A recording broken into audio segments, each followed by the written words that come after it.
Hello guys, તો અમે જઈ રહ્યા છે અમારા શું કહેવાય ભયા પુષ્પરાજ ની આપણે भाऊ गाइस देख सकते हैं यहाँ पे हम भाऊ को लेने के लिए भाऊ जा को रहे हैं। लेने के लिए जा रहे हैं। अभी भाऊ वहाँ साला क्या कर रहा होगा। ये घर में ही बाहर જ ના નીકળે गाइस। ए साला भाऊ गायला है सही छोकरी જેવો है यानी यार रोंडे से भाऊ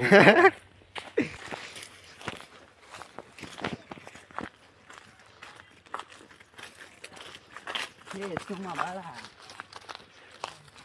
तो गाइस हम आ गए हैं। ये साला भाऊ साला जी अब भाऊ આપડા ये साला बुगड़ा एक नंबर का बाइला है भाऊ हमारा एक्टर हमारा एक्टर અને આ જો મગડો પાડી રાખે છે જો મગડો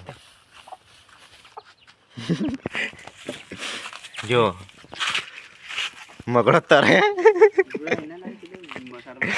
ये गाइस चूना खा रहा है साला चूना सबको चूना लगा के खुद चूना खा रहा है माला पापा કેવું પાર્યો મફત નહીં આવતો મગડો પાડી લેતા હેડો તો પાર્ટી કરીએ ભક્કા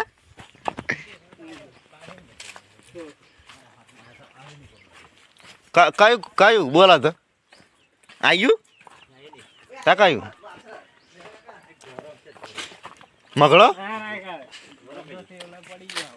હા હા મગડો હોય સેવલો પડી જાય હેલો ગાઈસ, તો અમારો વિડીયો ગમ્યો હોય તો લાઈક કરો, શેર કરો, સબસ્ક્રાઈબ કરો અને ફની બ્લોગમાં વિડીયો આવતા રહેશે।